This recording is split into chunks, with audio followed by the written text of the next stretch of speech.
Hello, good morning. Welcome to the PREFET Academy Week. We start today a series of trainings that will support researchers in carrying out efforts related to the development of future and emerging technologies with high impact potential in terms of science, technology, but also social and environmentally.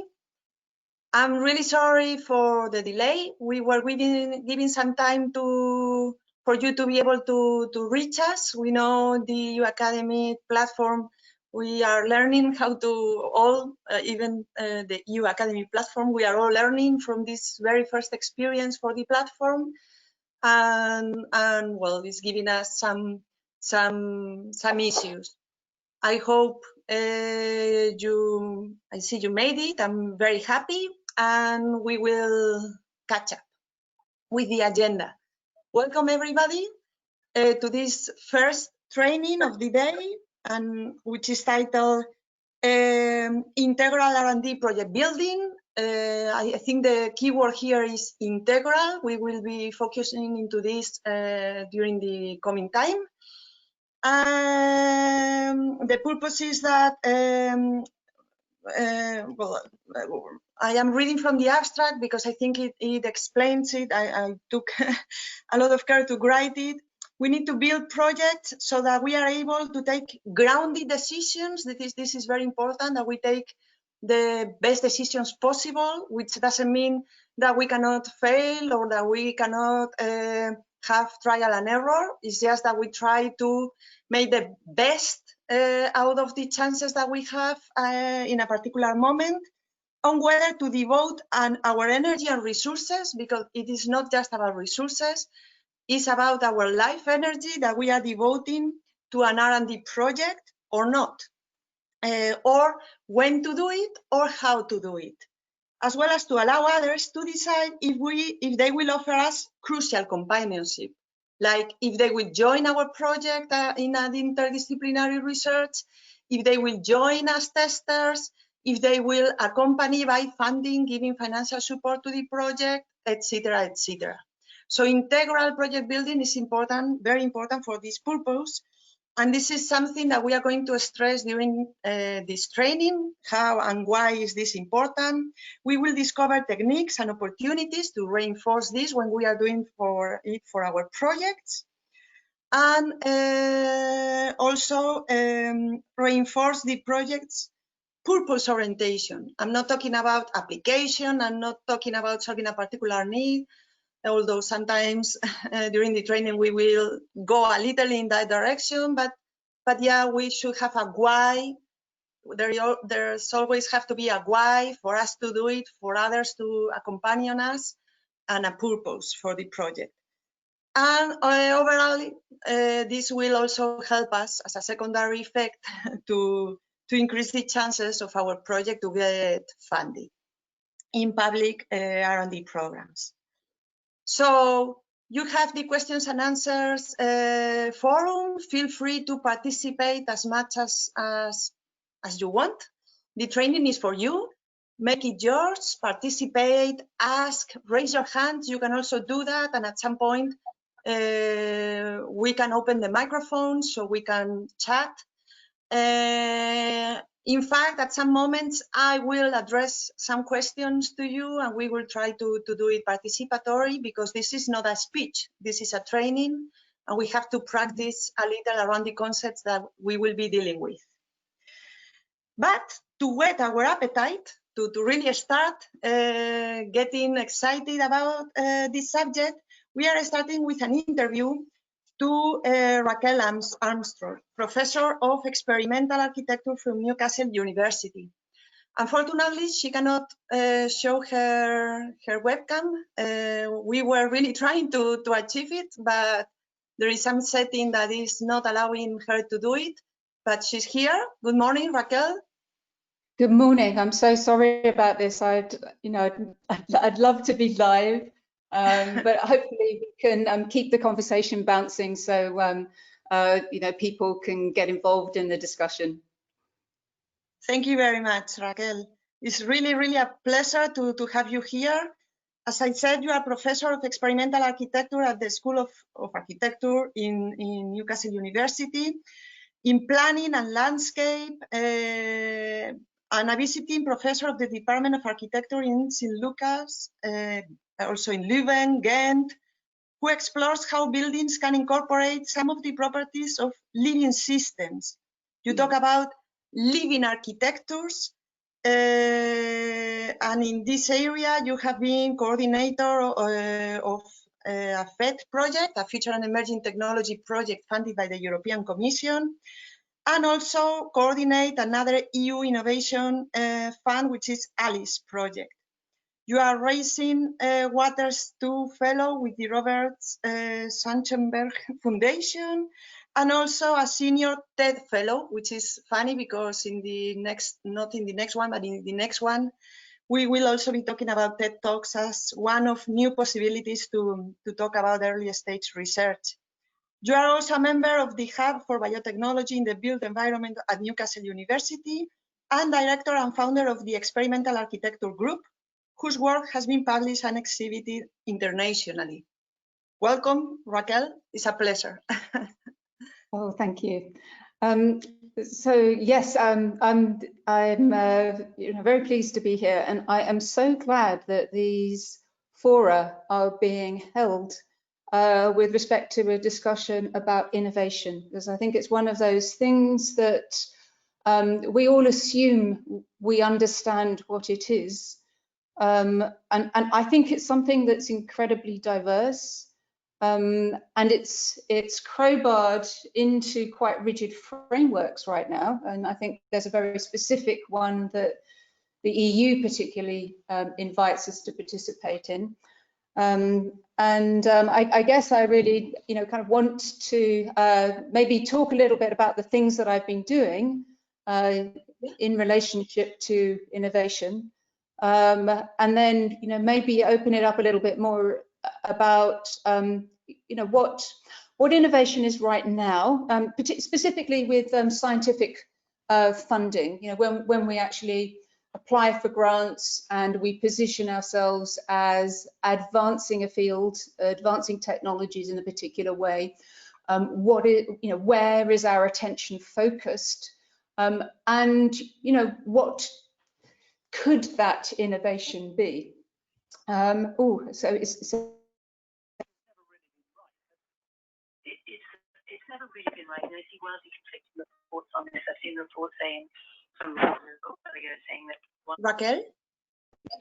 I come from a background that's actually in medicine, and I was absolutely driven to explore the questions that are related to space and how we live. As a final year medical student, when I went on a sabbatical to India and worked with people with leprosy, and their whole lives were transformed by very low-tech technologies. So prostheses, for example, that were cut from the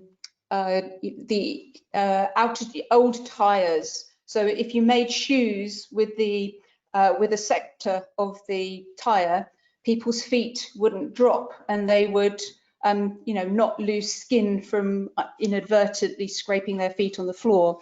And they made cooking pot handles that were over 1 meter long to stop them from even coming close to a stove. But people who were otherwise completely outcast by their families, completely rebuilt their lives with these low-tech instruments and built a community around that. And so the questions I was really interested in was the relationship between the body, space, and technology. And what I wanted to do was to bring my training, the science that I knew as a doctor, into the production of space and technology. So that's where my motivation for doing what I do come from, why it's a fusion of two different worlds. But there is a common thread, which is about the human interest there. So both medicine is centered on the human body, And architecture is the space that is inhabited by the human body. You know, and increasingly, you know, we're aware that there are other bodies within space. But so there is a convergence, really. It's about thinking about the human body and the things that we can do in spaces in different ways. You know, how can our environments support us better, and how can we better look after our environments? So the Living Architecture Project, the Future Emerging Technology Open Award, was really based on the idea that buildings could be thought of as having some of the properties of living things, specifically in this case, metabolism.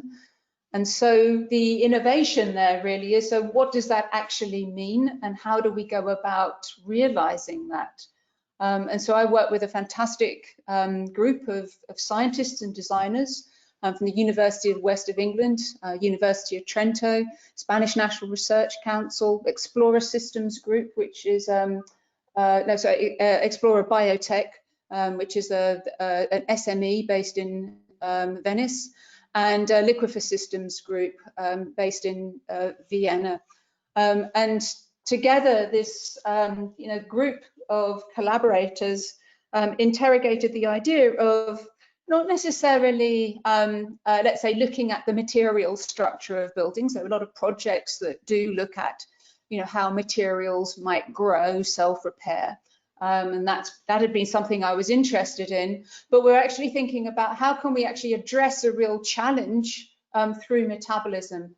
And that was that the wastes within our home are dealt with very imperfectly. Effectively, what we do is we throw our wastes into holes and tubes that squirt out into our kind of large waterways, maybe passing through a sewage plant in the process, hopefully, but not inevitably. So the question was, can we actually process that waste within the home in ways that are meaningful and can actually be fed back into our home systems, and ultimately reduce our dependency on centralized utilities and specifically fossil fuels. And so the way of doing this was really to think about the role of microbes in processing waste. And could we find and design populations of microbes that could sequence the decomposition of waste, or what we call waste, and turn it into things that were a resource for microbes, and that their end products would be useful for us. And so we did this two different ways. We did it with a wild type combination of bioprocesses. So we brought together the anaerobic environment that's present in a microbial fuel cell from which we can harvest electrons. And we brought together the photosynthetic environment of photobioreactors that host algae. And by introducing the oxygen from the photobioreactors into the cathodes of the microbial fuel cells, which are really just organic batteries that are powered by biofilms in the anode that love our waste, like urine and grey water. And then they produce a range of metabolites, but they produce electrons. And if there's oxygen in the cathode, it pulls those, their end terminal receptors, acceptors. So they pull through the electrons and they make the power in the battery much stronger. And then this electricity is then used to power an artificial intelligence, which looks at the inputs of, and outputs of the battery. And if the battery power is less, then it opens up valves that provide more organic substrate for the battery. So essentially the battery is observing itself, and it's also self-powering. So that was a wild type loop, but then we wanted to go further and figure out just how far we can design the metabolic processes. So that was a lot of the work was done by the Spanish National Research Council with metabolic networks using synthetic biology. And we used the basic structure of the microbial fuel cell as a way of designing a synthetic biology bioprocessor. So that was the first ever synthetic biology processor. Most synthetic biology is done in Petri dishes and flasks. And so this was a specific designed environment that allowed us to generate new molecules. And so there are various steps in that. So the first is to actually create the casing. So we didn't have a cathode and anode, we had a farm and labour module. And the farm module is literally as it sounds, it's providing a substrate that feeds workhorse organisms which are in the labour module. So the farm module is really, it's a photosynthetic environment. It's got modified algae and they overproduce sugar. And then that sugar passes through a semi-permeable membrane into the labour module. And in that sugary or carbon-rich environment, workhorse organisms, genes that, organisms with genes we know well and can start to modify, kind of live in that environment. And under the sugary conditions or the carbon-rich conditions, they will actually work together where they don't in nature, and we can design metabolisms across different species. So the things that we did was to reclaim inorganic phosphate from detergents and also to metabolize nitrous gases.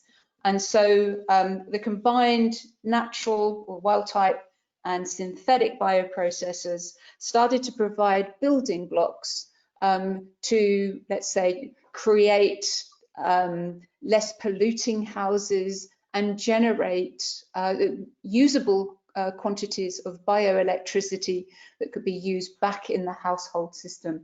And what was quite interesting about this was that by going through this process, it provides an end product that in itself has limitations that don't, let's say, necessarily fit into our story about a modern house, which relies on a 230 volt main system, but actually asks for further innovation as to how we might conduct some of our household work by using a different quantity of electricity. So, for example, microbial fuel cell arrays can be stacked to generate, let's say, about 12 volts, not necessarily continual output.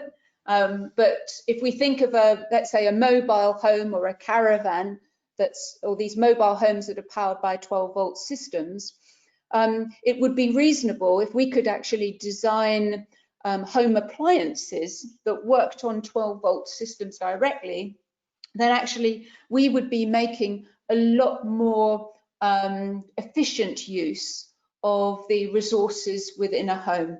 Now, obviously there are things like renewables that can deliver the quantities that the modern home demands. But I think that, when we're thinking about the process of innovation, I think that we need to also consider the questions that get raised about our expectations of how we live and what success looks like in innovation. And I think one of the big challenges for innovation is that the current frameworks really position success within a 3 to 5 year window of productization. And I think that currently we are facing questions that really are looking at maybe a 15-20 year journey to uptake into relevant communities.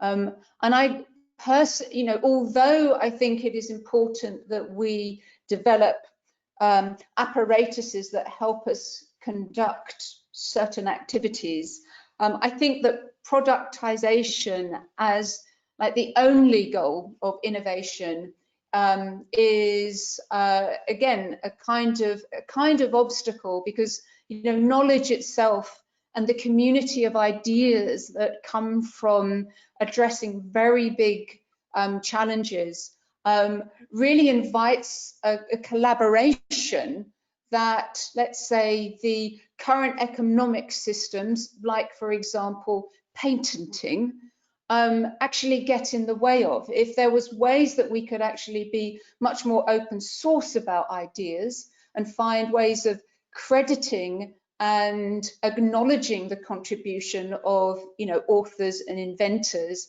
and even people that are testing and interrogating our proposals, I think there'd be a much richer innovation-based environment from which different kinds of economic pathways could be developed.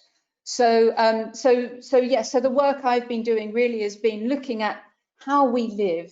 Can we actually use, you know, nature and the processes, you know, can we work within the carrying capacity of the spaces we actually inhabit in order to perform the work that is needed to sustain us in daily life? And what does that actually look like, you know, in a scientific way, in a technical way, but also how does that then interface with us as a society, as both individuals, you know, so our preferences and the things that we like, as well as the kind of collective, which is about, you know, what is good for everybody, what are the things that we share, how do we open up that the idea of commons and sharing, not just necessarily competition for everything. So these are some of the innovation, you know, questions to do with the process of innovation that that were you know, of concern and interest to me as I'm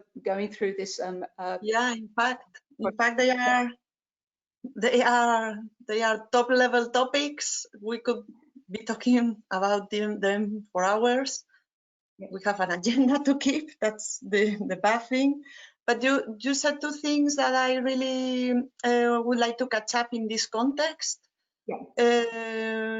One is about purpose orientation, because I really like the fact that you start by presenting the purpose, the motivation, the why you started to do this. And then you explain the whole thing, what are you doing, and then you come back to the purpose, and then you go to innovation frameworks, and then you go back to the purpose, which I think is very valuable for the context that we have at this particular training, that is this purpose orientation. So you have this purpose of changing the way we live so that we are much more energy efficient. As society, our houses are too much more waste efficient also, and so that we have, let's say, a wider perspective about the life around us. It's not only human-centric, but we will be surrounded by other lives, forms of life, doing things around us. And this idea of changing also, not changing the way we live by changing the spaces we live at. So would that be a good summary? Yeah, I think that's really critical, because I think that one of the things that the innovation framework does is push us towards a thingy or a product. So it's asking for a little piece of something that can be manufactured, productized, profitized, and then commercialized into what we see as, you know, maybe a national and international markets. And in some ways, in terms of the things that we actually need to do as a society, that thingy is only a piece of a world that we want to live in. So, you know, when, you know, so what we're doing is, if we can't see the world around that piece, we don't really understand why we need it. And I think a really important thing in innovation is having that kind of critical view, so that you can keep on telling the story of why you're doing what you're doing. Because, you know, beyond obviously proving your principle and making something that demonstrates the validity of your ideas and shows that, you know, they are demonstrable, measurable, you actually kind of need to connect that thing with a broader public. You know, no matter who you are, you will be talking to communities of people that will be scientists. Some of them might be in industry, and some of them will be the general public. And the thing is that I think particularly with early stage innovation, you haven't already got the world that, you know, the changed world in which the piece of this puzzle that you've made makes sense. And so you're always criticized in relationship to a very well-established status quo. So, and even if you think about the journey of renewables, it's, you know, it's been, you know, decades in the making. As technologies, you know, because we've had support from national and international funding bodies like the European Union, those the thresholds, the incremental thresholds of possibility have gradually been lifted.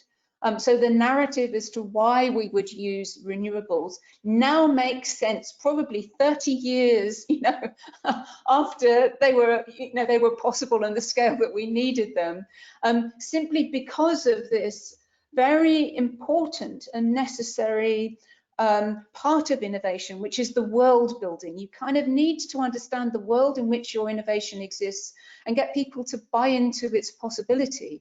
And when I mean buy, doesn't necessarily, partly is a commercial thing. But there's also a kind of, yeah, exactly.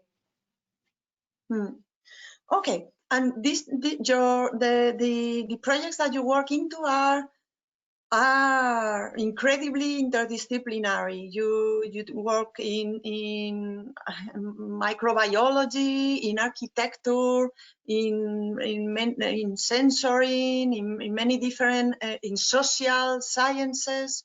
So the level of interdisciplinarity in your projects is really huge. How do you manage that? How do you leverage this, but at the same time manage this?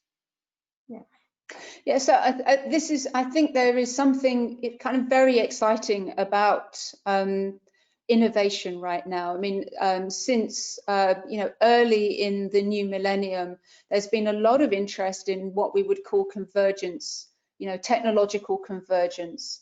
And it has spotlighted the need for interdisciplinary practitioners and that ability to kind of, you know, inhabit one world of thinking and then take a step into another world of thinking. And I think if you've done it once, you can see how to do it in many different ways. There's part of it is about decentering yourself as a virtuoso and an expert, and actually having a critical view and actually asking questions about different disciplines. And so I think, you know, it's partly the interest in interdisciplinarity that's coming from, let's say, the you know, the national and international frameworks for academia. But partly this is because we've also got very complex challenges now that simply cannot, the big important questions that we have cannot be solved by one discipline alone. And so that, you know, I think even within academia, we're seeing much more ambitious forms of interdisciplinary collaboration. And, you know, very frankly, the only way to do it is to, you know, it's not a theory. You literally have to kind of put yourself in situations where you are not the expert and that you are learning through collaborators that are generous and inquisitive about the things that you know, and are prepared to work with the things that, let's say, there's a shared motivation, but you don't necessarily completely understand each other's worlds, but you work with that uncertainty. And there's a tenacity that's involved, and that's where the management comes. But there are points where there are needs for strategic decisions. And I think that this is exactly where the understanding of your world and the kind of the why becomes really important, because you make the right decisions if you understand why that decision needs to be made, because otherwise you've just got kind of competing pyramids from different spaces. And so I think that the management issue is really, really important, but the management must come with a vision, because then that helps all your collaborators understand why they step back at this stage, why their view wasn't right for the end of the project. But at the same time, there's a certain art in acknowledging everybody's contribution, because actually everybody kind of works in a way that is more than the sum of the parts. So that's what I mean. I think we really need to be very careful and strategic about how we credit these ambitious multidisciplinary partnerships. So if we think about, for example, the discovery of the Higgs boson, the size of the team that enabled the proof to be validated was enormous. And it's not the same as a guy working in an attic in the 19th century, following breakthrough ideas within a very narrow discipline in a garret, and needing very little to be able to do that. These are big, ambitious and complex ideas. So that's why I think that it's, and when I say storytelling, it's not really just about making it up as you go along. It's really about how you understand the way that your team works towards structural and social change, and that's a big thing. And I think particularly I would recommend that you don't just have teams of all scientists in innovation. The arts and design and social sciences are really important as your critical friends, if nothing else. Okay. They will help you make decisions. It has been great. I took some notes of all the things you said. We will be sharing them through Twitter. There are some very, very important messages. For now, I keep focus on in one of the several notes I took for Twitter, which is the need for a vision, the crucial need for a vision, because this is what we are going to be dealing with now, how to build visions somehow, at least some hint, and the why, having a clear understanding why, because this is in fact the very first question we are going to raise for building the vision. So thank you very much, Raquel. It has been great. We will send you a little gift from PREFET as to thank you for all your commitment with the project. It is a 3D printed, is the 3D printed version of the wave of this sound saying PREFET, the future of technology. We will be sending it to you. Thank you very much, and we keep in touch. Thank you. It's been great speaking with you. So I'm going to share now my screen so we can see the presentation.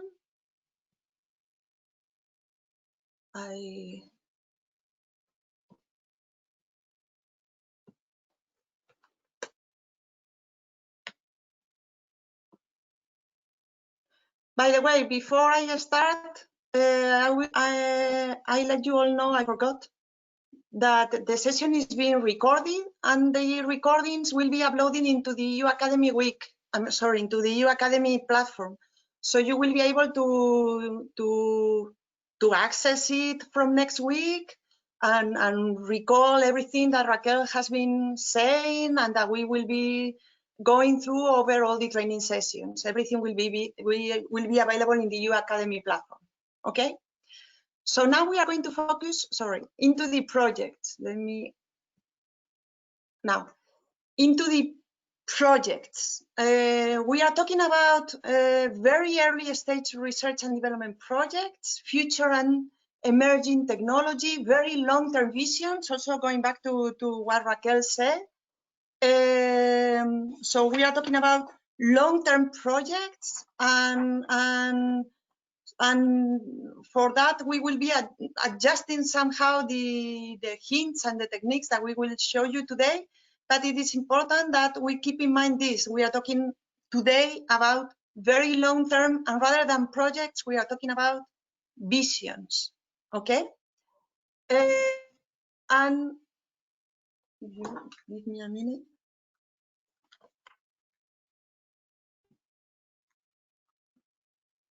This is our vision. Hopefully, one day we will have a baby vision that we really want to focus in making it grow as much as we can. And the first step that we will, or one of the first steps that we need to take to make it grow will be about this why, how, what, okay? And these are things that we are going to be focusing strongly today. For that, we somehow stress that there are some basic elements of an R&I project idea, okay, or a vision. We need to face a challenge. A project must be born from a need or gap that is necessary to cover. I want to make it as wide as possible. I'm not talking about some very small gap or some very particular need. We are talking about vision, so the challenge has to be really ambitious. But there has to be a why, something has to be there. And projects must convince that it is possible and necessary to find a solution to that challenge, to fill in that gap, to take that opportunity, to go for that dream, okay? The vision is explaining what we propose about this gap, this opportunity, this dream, this need, this purpose, okay? What are we proposing to do? How are we proposing to address this challenge? And the technology, the science-based technology, is exactly the outcome, let's say the tangible, at some point tangible outcome, or some tangible maybe it's just because we can explain it, or because we can test it, or because we can at some point use it for something. Is the what are we creating, developing, that answers that fits also the previous two questions. For making all this happen, we will have to overcome some barriers, okay? We need to do research and development to overcome some specific, to climb some specific mountains that we have to go through to reach the final outcome, okay?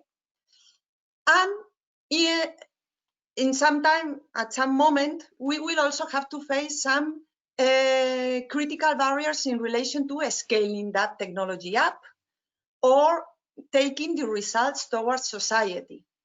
And these will be other type of mountains that we will have to climb to reach our target.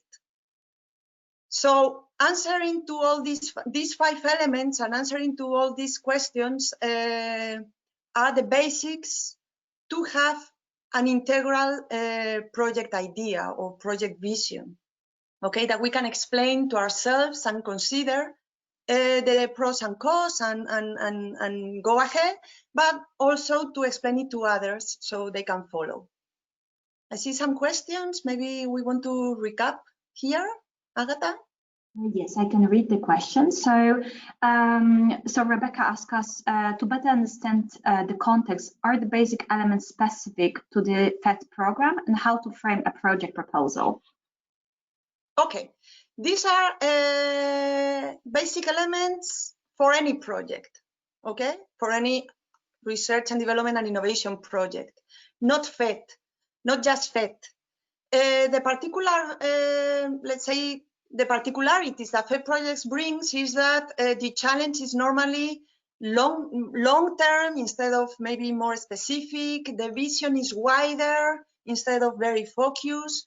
But in the end, we always need to answer why, how, what, which technological barriers we need to overcome, which other type of aspects we need to overcome towards taking the technology to society.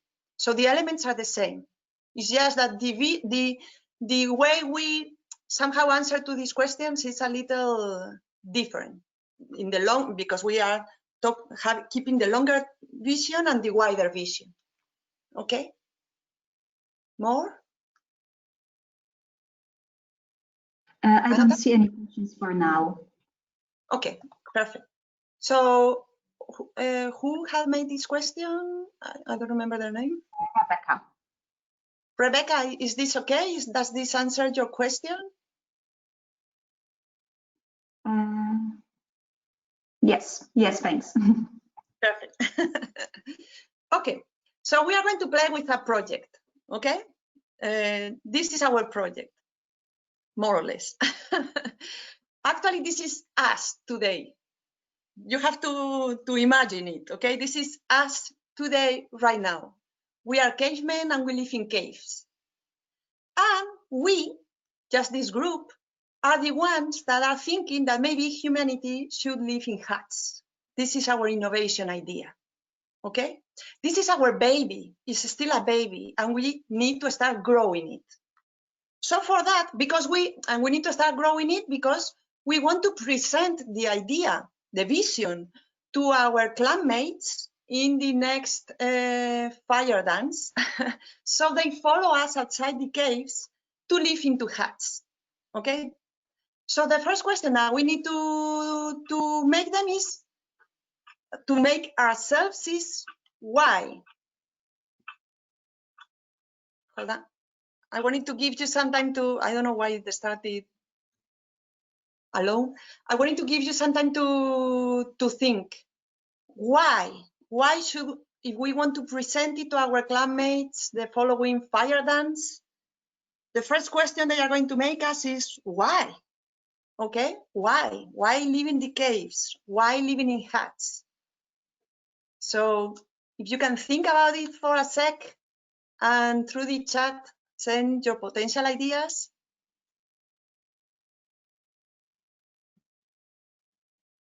And now, yes, I turn on the clock.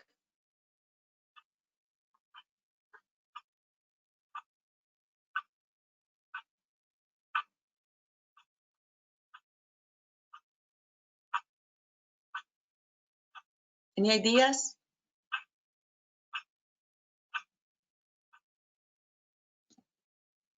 I see something here.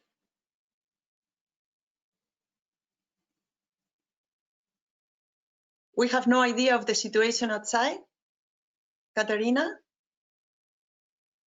You mean the why is to explore what happens outside? Or you mean you cannot answer the question because we have no idea about the situation outside?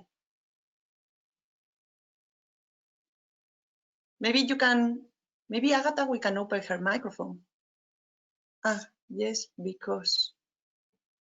So to explore the outside.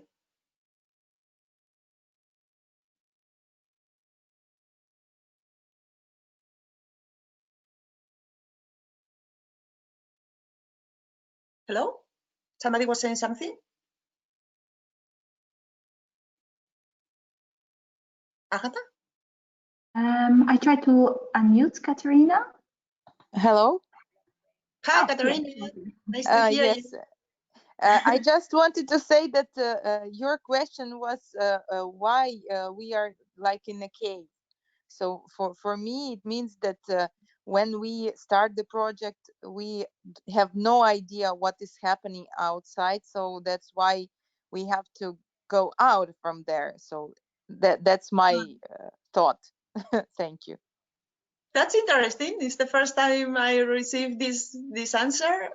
We have done this let's say exercise many times.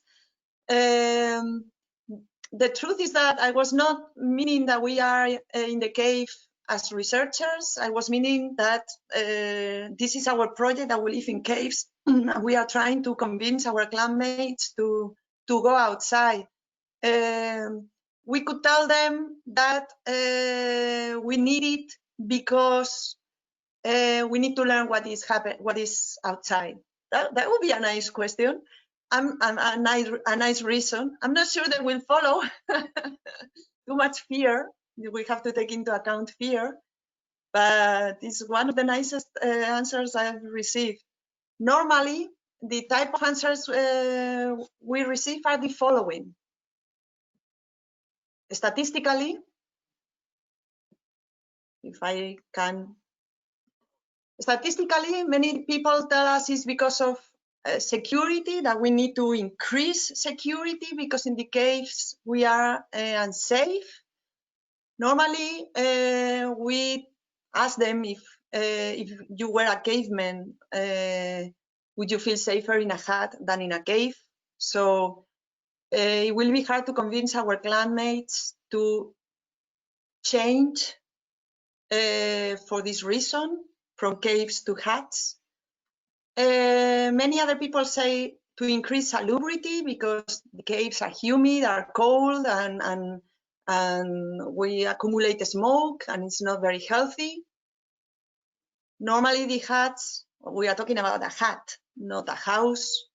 They were also cold if we live in a cold area, dark, small, and they accumulate also, or they accumulated also a lot of smoke. Actually, in some areas they still do, because they don't have windows or anything that allows for heat to go out when we this is moving very strangely, when we are cold. Another reason that they tell us is comfortability. Still, huts are cold, dark, small, and accumulate even more smoke. Not necessarily need to be more comfortable than a cave. Some people say to increase privacy, because in the cave we are all together and we don't want to do that. Cavemen, I mean, the humanity, when we were living in caves at that stage of history, privacy was not something we understood or we really cared about. And sometimes they say lack of space in the cave. The problem here with this reason, with this why living in huts, is that it raises why not, other possibilities. Why not, in example, taking a space from the area around the cave and we don't have to leave the cave, okay? So the challenge that we suggest for our project must be real, and must be real in that moment or in the future we can create. Okay, privacy is not necessarily real, or at least it is not something we can directly create. Security or salubrity with huts, with the very early stage huts that we were learning to build. So we have to really ask ourselves if the why that we are thinking for our project or our vision is real. And also, the bigger the change we bring to humanity, the more important this why needs to be. Okay, in this case, we are driving humanity outside from caves to huts. You can imagine the fear that this could cause. So the why really needed to be pressing for them to take up the change. Okay.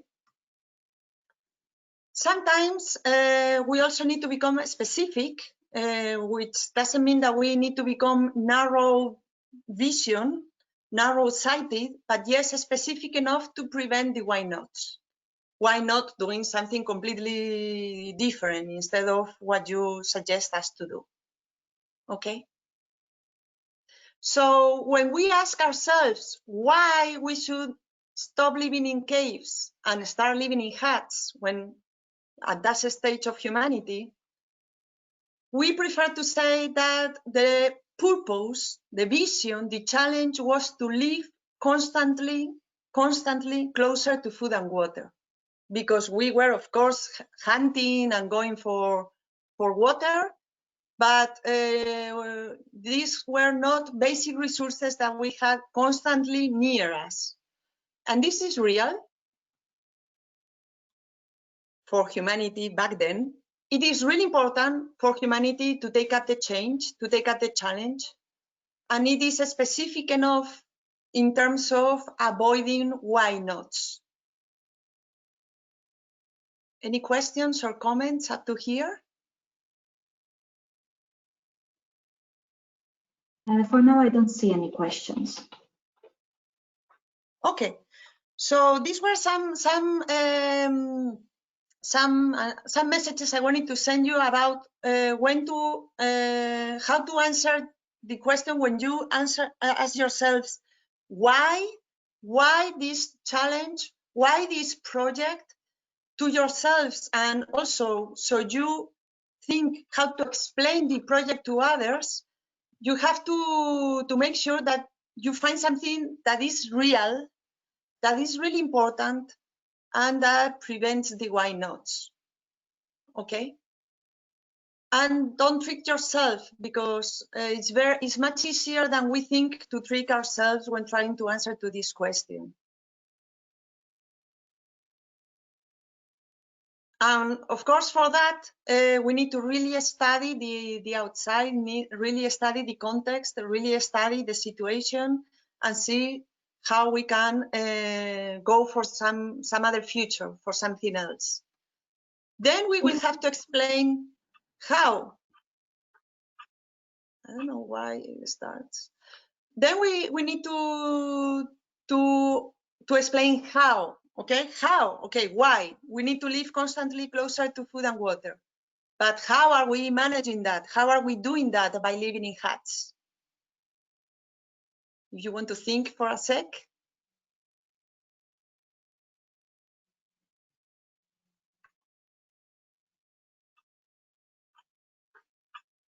How huts meet this challenge to live constantly closer to food and water?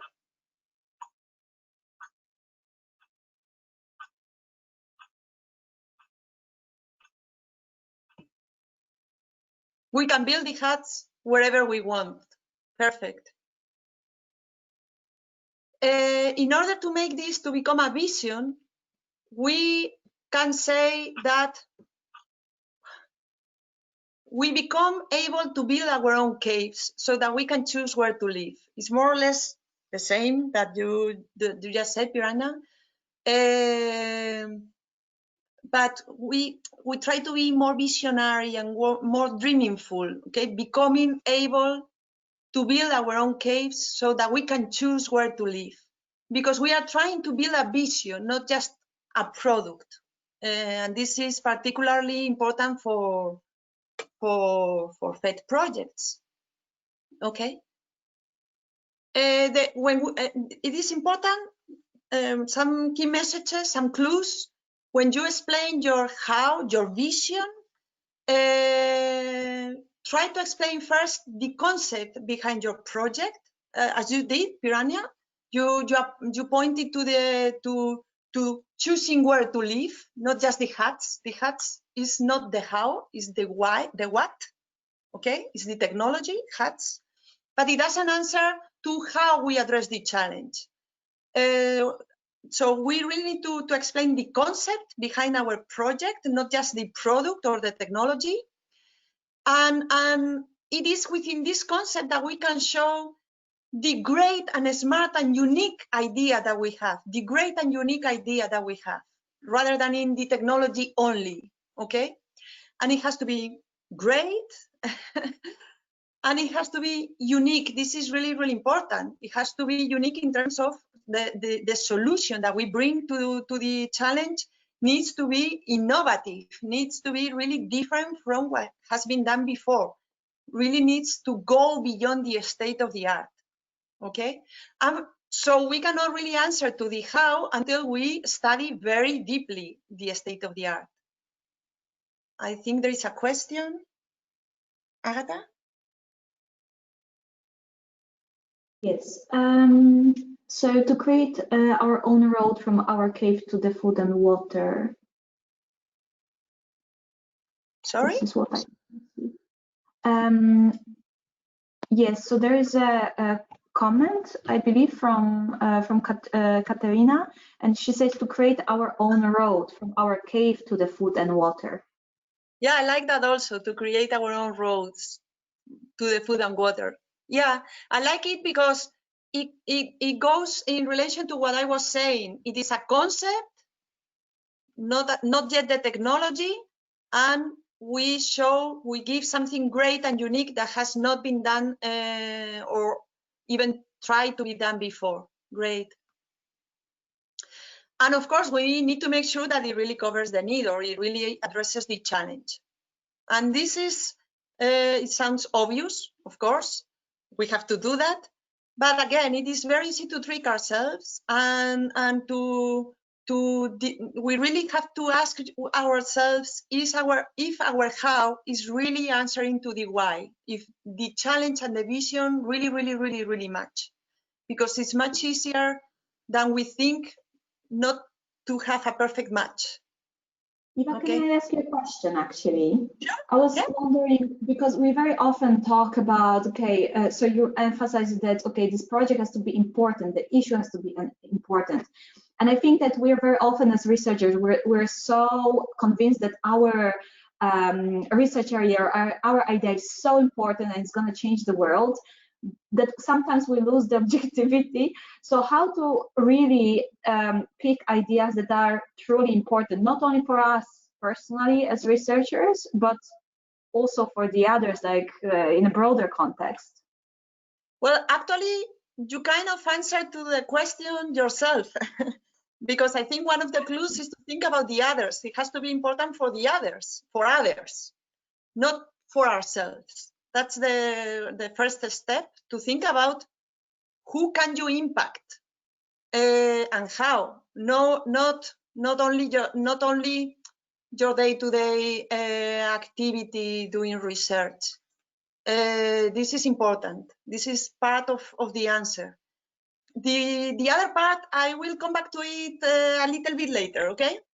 And see if we can round up the answer. Okay.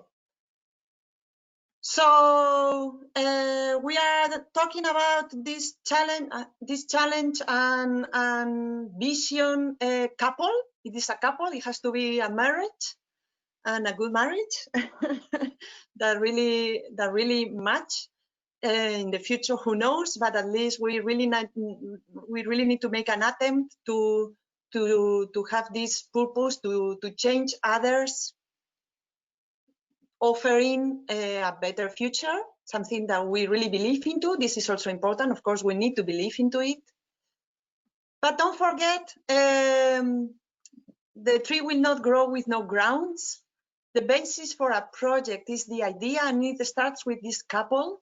We really need to build it well. Don't rush. Today we are rushing a lot, but in the future, when we are really doing it for our project, we really need to try not to rush.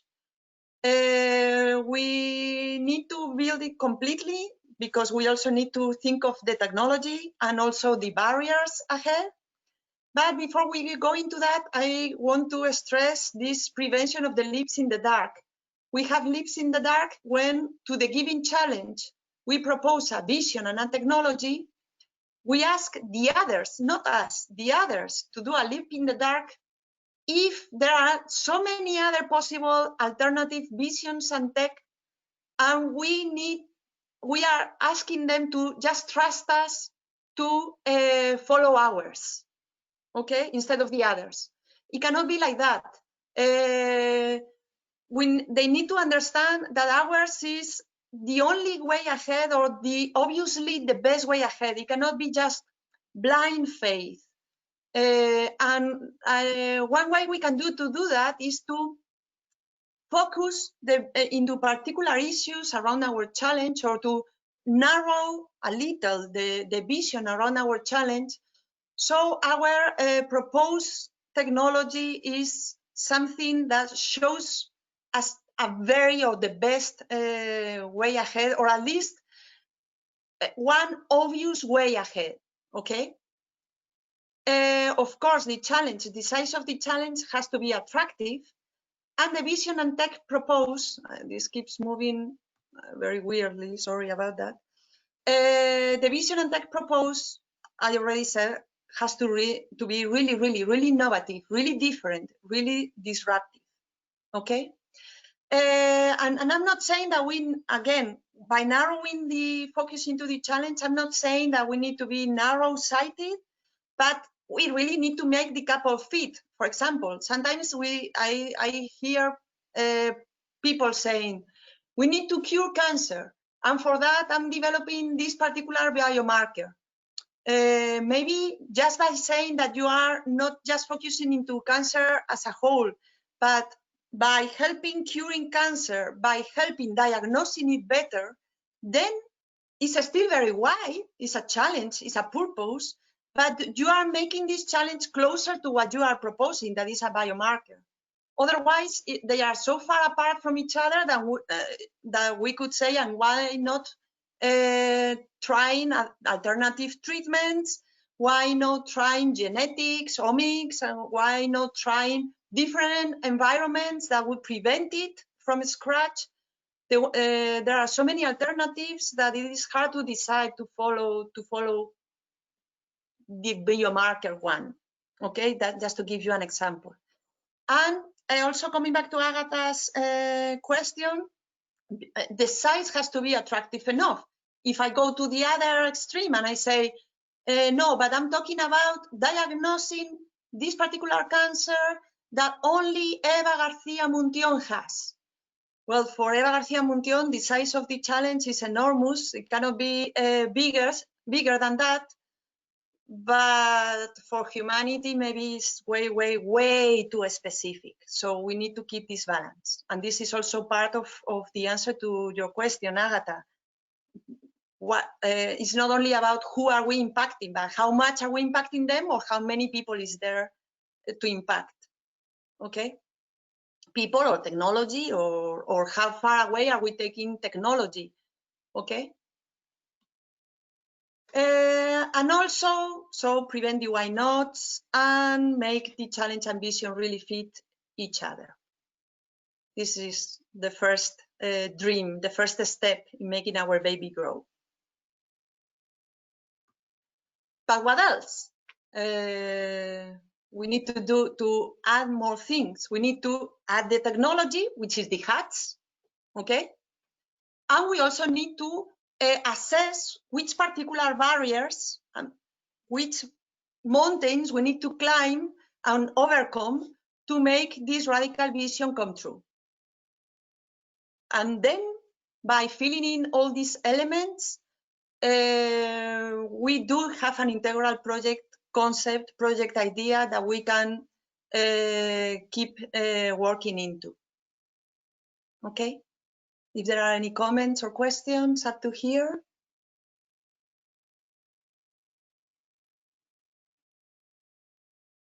Okay, so barriers. Barriers are the reasons why the vision does not exist yet. They can be scientific and technological, in fact, projects for sure, but try to think as much as you can at this stage of development about early stage barriers towards society or industry. If we really think about who are we impacting and how we could impact in them, we could start doing something about it from very, very, very early stages, okay? These barriers represent what is pending doing, what to overcome, and therefore determine the objectives of our project. So once we have the barriers, we can start thinking on defining the project objectives. And once we have the project objectives, we can start thinking about the activities to carry out so that the objectives are fulfilled, the barriers are overcome, and therefore the vision and tech becomes true, fulfilling the identified challenge and at the same time creating additional impact. And this is a keyword that I want to stress, and I will come back to it in a minute. For example, we have one challenge, living constantly closer to food and water. We have a vision, becoming able to build our own caves so that we can choose where to live. We have a technology, which is a hat. For example, one barrier could be to guarantee supply of adequate raw materials for building. The way we could overcome this barrier is by developing a design that allows flexibility of raw materials to use so that we can adjust to what we have near in different locations. And this is important. First, because it shows us the difference between objective and barrier. Barrier is the goal, what we need to overcome. And the objective is how we overcome this barrier, okay? And we need to define the project objectives in such a way that the vision is still true. Because if we say, we define this objective, but we don't say, okay, so the way to overcome this barrier is to use the most accessible material in our area, okay? Because if we say so, and we design the hut based on the use of this material, we cannot do it like that, because then we will still not be able to choose where to live, because we will be obliged to choose to live where this material is present, okay? So in order to make this vision still fulfilled, the way to address this barrier is deciding to develop a design that allows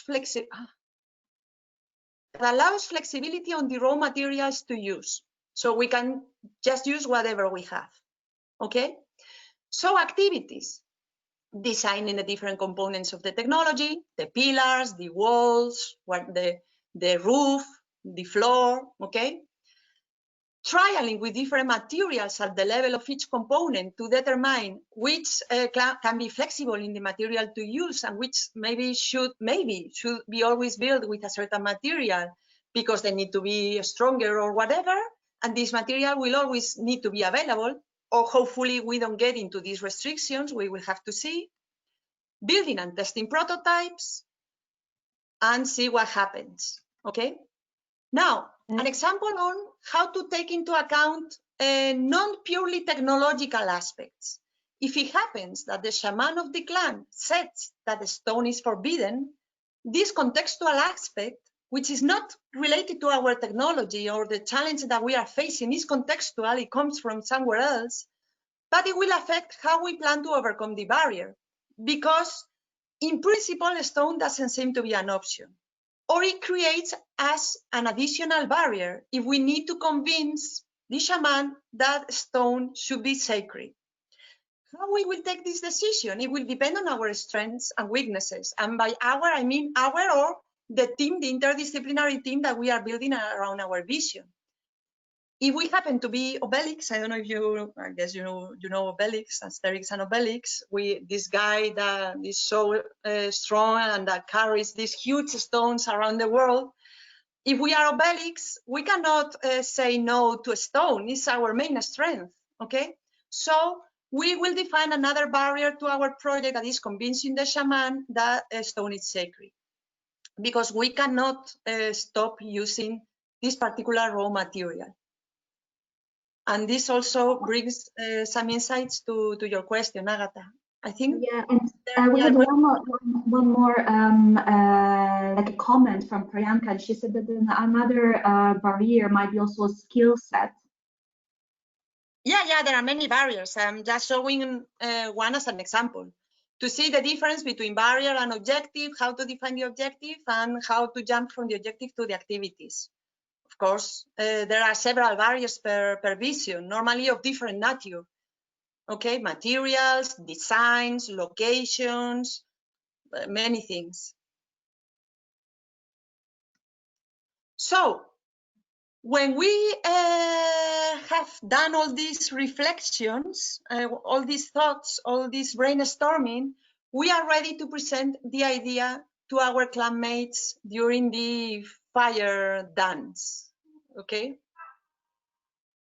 My friends, women spend today 15 days per month hunting, while before 3 days was enough.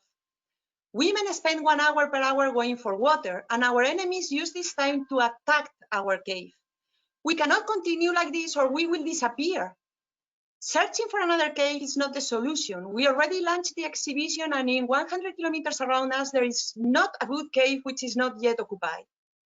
Furthermore, even if it were, it is only a question of time that we will face the same problems. What we need is to be able to choose where to live, become capable of building our own caves. What I propose is the product hut. It will not be easy. For this, we need to search about materials, locations, and structures. But we can do it, and the benefit will be enormous. With time, this will change the way we live. It will change who we are. And this brings me back to impact. It is important to it is important to keep in mind that one thing is the challenge, that the purpose that we initially think for our vision, and another thing is what else it can bring, because we are starting thinking about living constantly closer to water and food, but when humanity started to live in huts, it was the beginning of agriculture, and with agriculture, it was the beginning of many professions because we needed tools, and it was the beginning of different social structures because we were dividing into groups within the clan. So we need a purpose, we need a challenge that is our initial drive.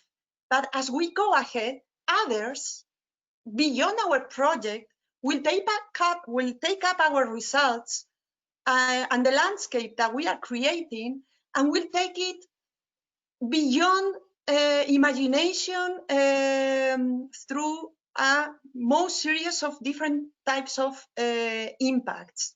Okay, this is important. And this is very well related to what Raquel was saying at the beginning also. Try to search for projects that also open these horizons beyond your own challenge. That would be great. For example, in this case, we could also try to live constantly closer to water and food by living in tents instead of huts. But the level of impact that this brings to humanity, or at least we know today, is much smaller, because by tents, agriculture is not promoting professions, and I mean, there is some level of impact, but choose the solutions, the technology, the approaches, the collaborators that will try to widen up the potential impact from your project beyond your own particular vision. Okay? And coming back to Agatha's question, the last thing is try to quantify the need and show that it is growing, the challenge. Women spend today 15 days per month hunting, while before 3 days was enough.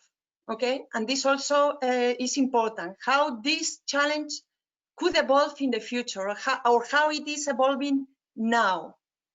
Okay, to make it really important, to make it really relevant.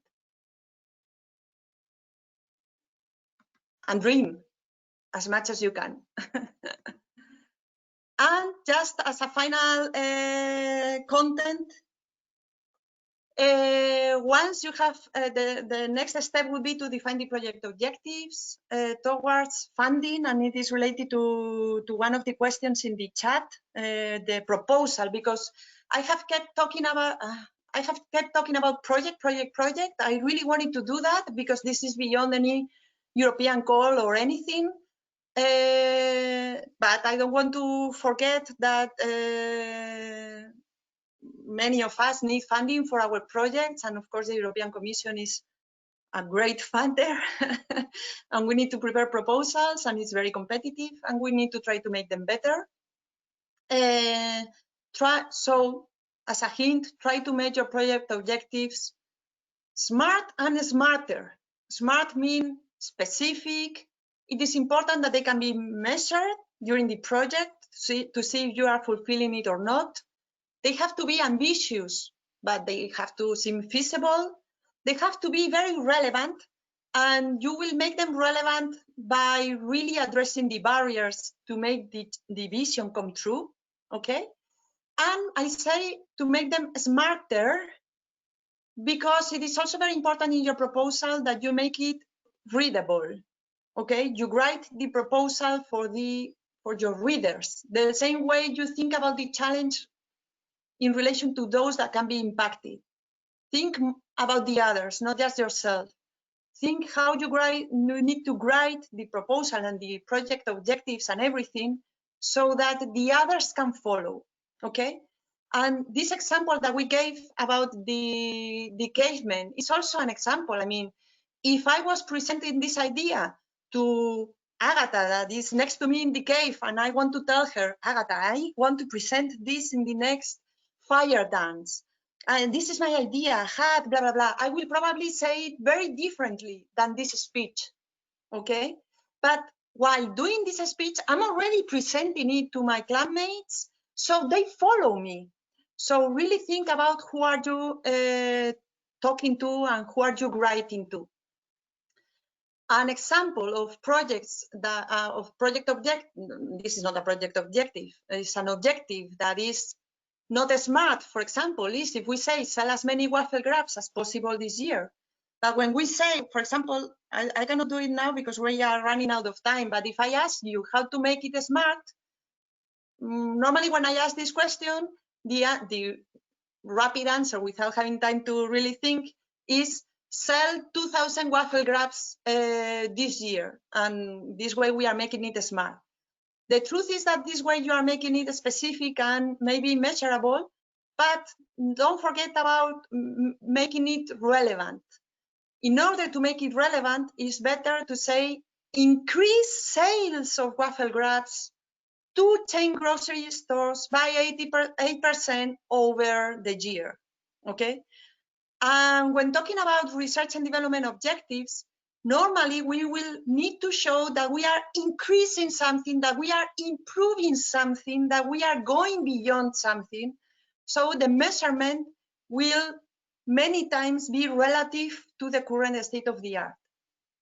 And this way you are making it relevant. The more disruptive your vision is, the more interdisciplinary supporters you need. Raquel talked about it, expressed it like this, and showed the best example. And FET are very disruptive and visionary projects, and therefore, the more interdisciplinary, the better. Of course, as long as there is a meaning for somebody to be there. And that's it for today. Any questions or comments?